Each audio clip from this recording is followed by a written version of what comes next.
All right, here we are for round one. Our opponent has won the die roll. Our hand is okay. If we draw any fetch land, we can cast a knight. We have a bolt. We have two collected companies, so if we do draw like land heavy draw, I think that we're in a reasonable spot. It's not great, but it's okay. We do have to draw like a fetch land to actually be able to cast knight, but knight's only a 3/3. We do have a bolt, which is a pretty important card in the draw in a lot of matchups because you can actually interact with your opponent early on. I think this is kind of close, but I think I might mulligan it. Like two collected companies, this is just like kind of slow. If we're playing as anything where like bolt isn't like very good, our hand isn't able to really do anything in the first few turns, and we are not really able to apply pressure, and it's also possible we just miss our land drop and don't do anything at all. We don't have a 1 or a 2. And we're on the draw. I think we have to mulligan this. And this hand is substantially better. We're missing red mana at the moment, but we have Hierarch into knight potentially, so we're gonna go ahead and keep this. So another hand that gets a lot better if we do draw a fetch land of some kind. Okay, well against a Blinkmoth Nexus, the previous hand might have been good with Bolt, but here we still have. All right, he has a pretty good initial hand. Oh, geez, that's actually a very good hand. All right, okay, double pest. Well, we definitely need to find that red mana pretty soon because this is a matchup where a lot of your creatures don't really do that much. Like Tarmogoyf is good and Knight is okay because it can get you red mana in this situation. But I mean, I'm just going to be taking a lot of damage very quickly, so I need to kill these signal pests and soon. Oh, okay. Actually, maybe I'm just dead in like an attack because he's a cranial plating. It might not be a particularly interesting one. Sometimes your opponent just kills you on like turn 3. This is turn 2. He is attacking me for 8. Cool. Welcome to Modern.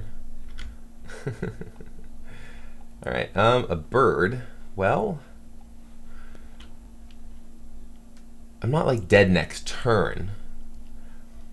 I think I'm best off actually just generating mana this turn. Next turn I can potentially like bolt this. He even has Springleaf Drum, so bolting what he has it on, he's gonna be able to move it to something. He's gonna attack me for what? He's gonna attack me for 8 again. I may actually just be lethal if he just activates this.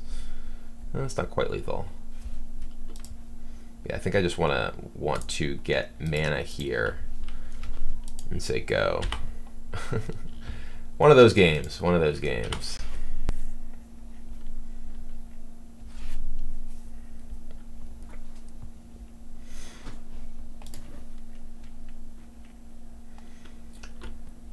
Yeah, I think he can actually just kill me. He just activates because last turn he played and equipped it. This turn he doesn't have to do that. Unless he's like playing around like path from this, so he can actually just activate Nexus, attack with all of these, and it is what? Well, this is even more now. Yeah, I may just be dead this turn. I can chump block with bird because this is this will be increased by 1. So this will be 8, 9, and then plus. Yeah, I think I'm actually just dead right now. It's 9, 10, 11, 12, 13. I'm actually like extremely dead. I chump block with bird. All right, cool. Both teams played hard.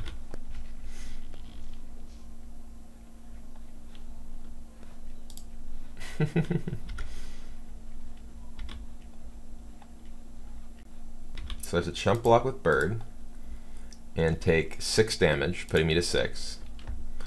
Well, there's nothing I can do to actually win this game, so. All right, that was fun. Sideboard-wise, we are pretty obviously bringing in Kataki, obviously a bomb in this matchup. Lava Mancer is also excellent. I think Spellskit's actually like reasonable because you can eat Ravager counters.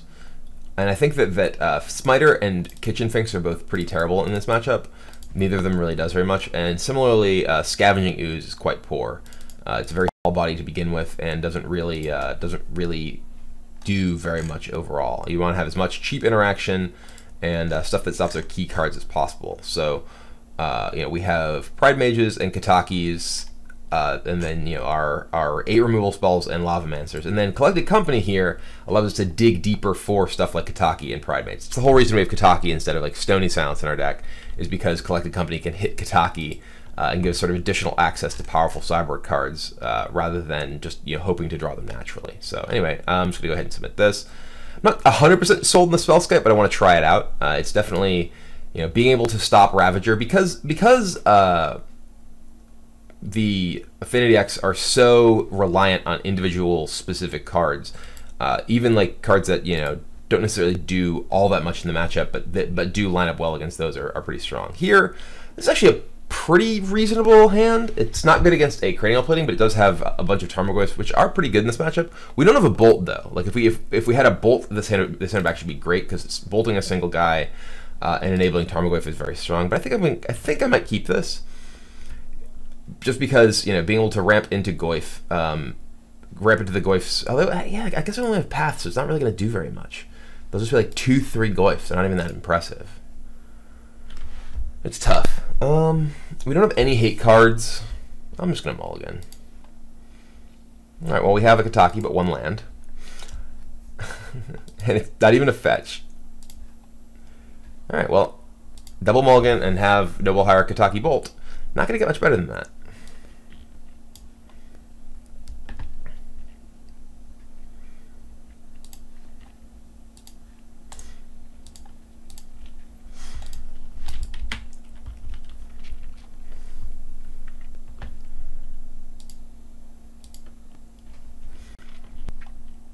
And that's Kataki is excellent against Darksteel Citadel. Oh, we're getting dismembered. Well, you might wish you had that dismember still. This is one of the places where Kataki is actually a little bit weaker than something like Stony Silence because he can remove it if he does have cards like Dismember in his deck. So.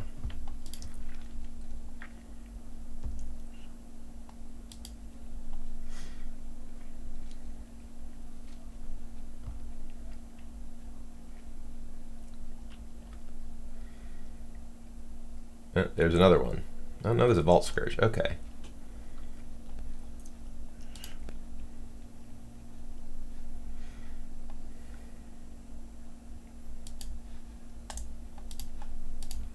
I don't want to use my Lightning Bolt here. I'm going to force him to pay for his Vault Scourge at least.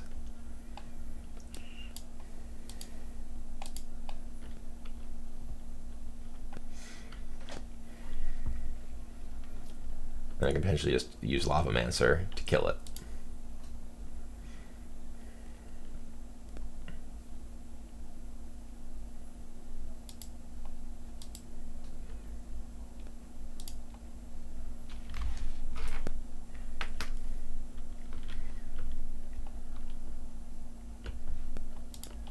And yep.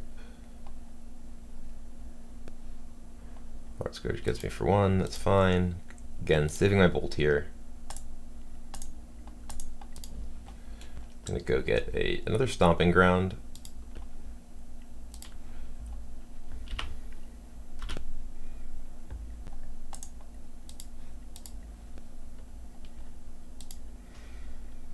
We're gonna again let him pay for Vault Scourge again before doing anything to remove it with Lavamancer.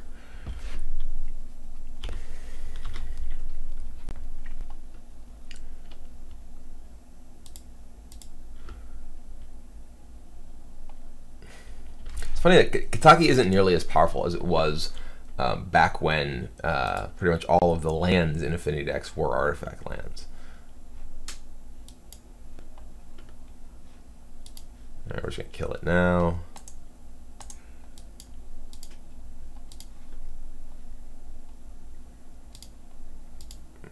Leave my land in the yard for a possible future knight. I'm putting a creature in the yard anyway for Tarmogoyf, so. Alright, and then there's a Collected Company. I'm just gonna attack here. I'm leaving up my Lavamancer, both because we're doing the same amount of damage with Hierarch anyway, but we do have the opportunity to possibly bolt and activate Lavamancer. We're most likely just going to cast Collected Company. All right, and we win. So the double mulligan into Kataki, good enough. Basically, Kataki and Lavamancer. Kataki is more or less their only spell there. Lavamancer obviously definitely helped, but Kataki, it looks like, I'm guessing, pretty much shut down his ability to actually deploy anything from his hand and get it to stick. So anyway, we're just going to go ahead and submit the deck. And yeah, who knows what he's got. We do know he has Dismember, which is good information. We don't necessarily want to just rely on like a mulligan to Kataki in that sense. Here we have Bolt Lavamancer. This is a good hand. We're just gonna keep it.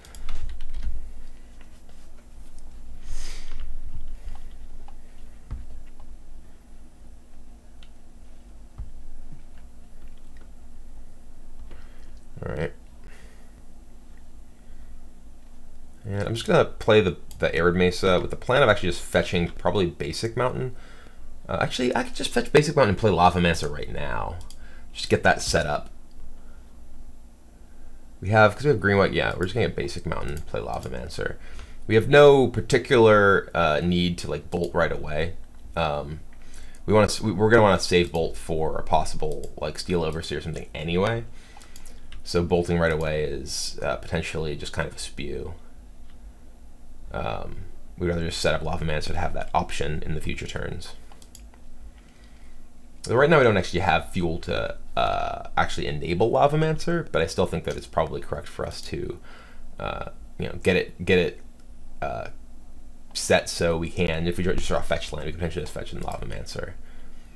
This isn't a matchup where we really want to spend our resources trying to grow Knight. It's more important that we're actually able to just use cheap interaction and deal with what he's doing. Our Knight getting huge isn't really the way that we win this game.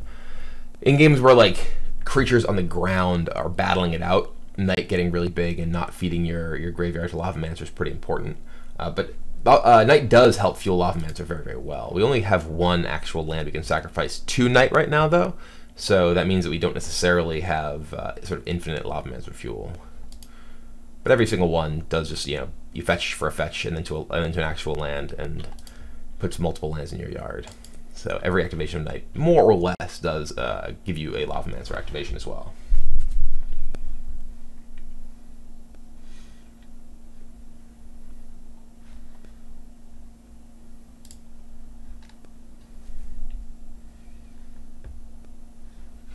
Okay, he's remembering that. That's fine.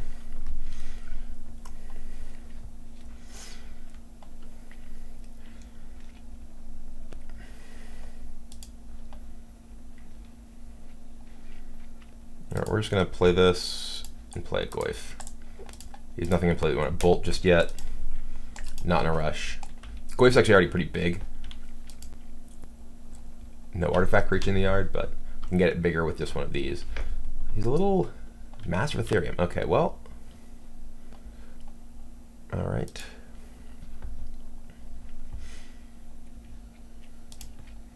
So we do want to get rid of that guy. We can't just bolt that right now. We can path something and then bolt that, or path that and then bolt something else.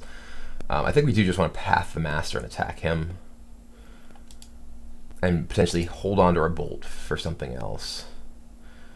I don't really want to just, like, if I just play like a Knight here, he just has too much damage with the Master, so I think we actually just have to get rid of it right now.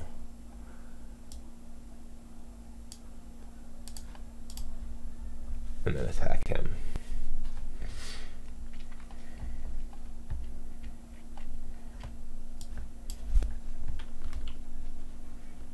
He has Basic Mountain in his deck. That leads me to believe that there's a reasonable chance that he has like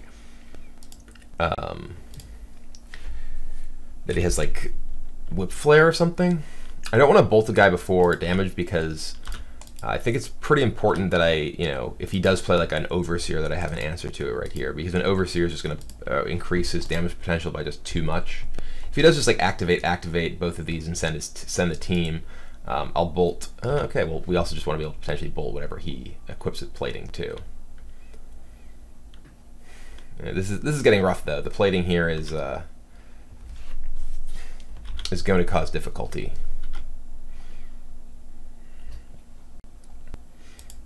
We'll bolt this.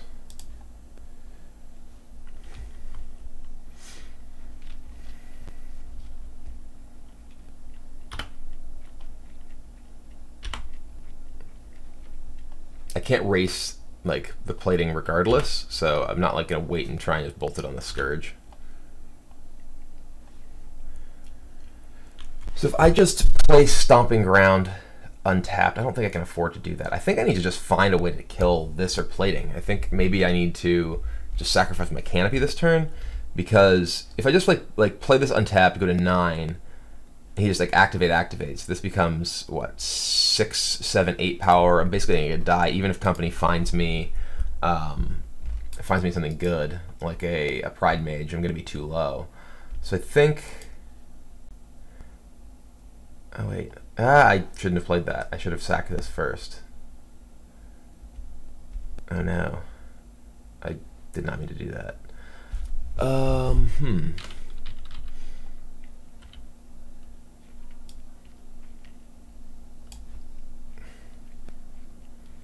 We don't have like a.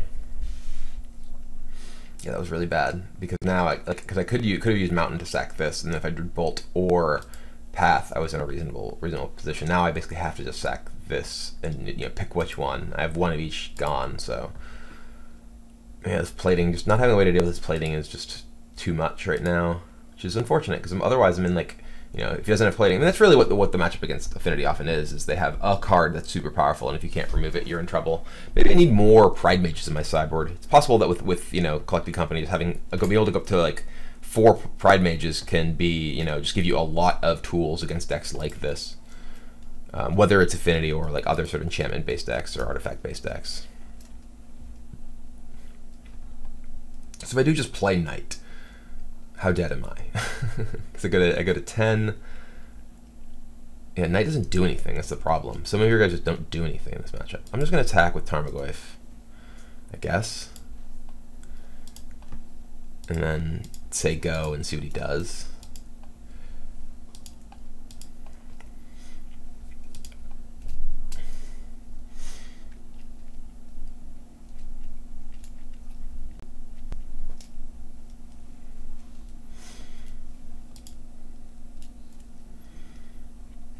My Lava Mancer would survive. This would be a different game too, because I'd be able to actually just pick off the things that he's trying to equip with plating. But his Dismember came out pretty big.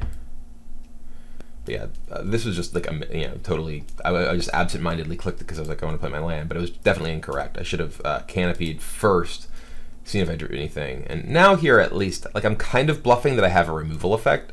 So maybe he like I don't know, plays a turn somehow differently. I don't really see how he would, though, is the thing. There's really no play for him other than just activate, attack, I imagine.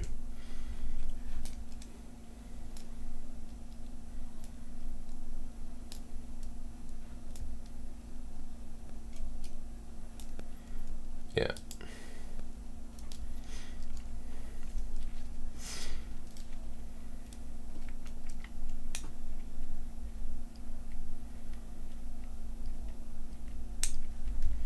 I wonder what the math is in like Collected Company hitting basically exactly Pride Mage. Because if I like play this untapped in Collected Company, how many cards? I have 2 Pride Mages in my deck. I have 48 cards left in my deck. I'm seeing 7 of them. So that's not math. That's not math I'm equipped to do at the moment. But what is it? Any individual card has a 2.5% chance to be Pride Mage-ish. No, that's if it's 40. So, yeah, I don't even know. I mean, obviously it's an additive, it's multiplicative. Someone can do this, who isn't me. All right, so here, yeah, he's actually putting himself in position. This actually, by, not tapping, maybe I should have played the land untapped, but here. All right, well, I guess we're just gonna do this. Boop. I could have played a Bird of Paradise. If I'd done it on my own turn, which wouldn't have really done anything. I could have chump blocked and then he could have moved it potentially. Yeah, I'm just dead.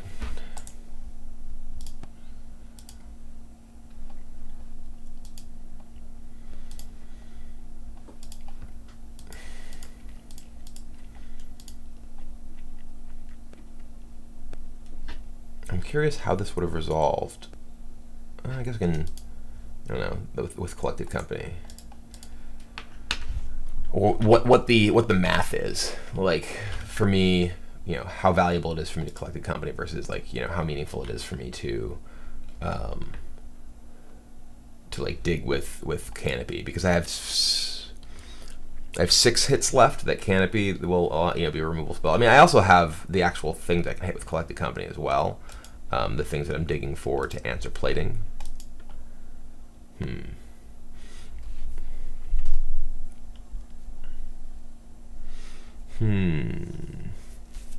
Decisions.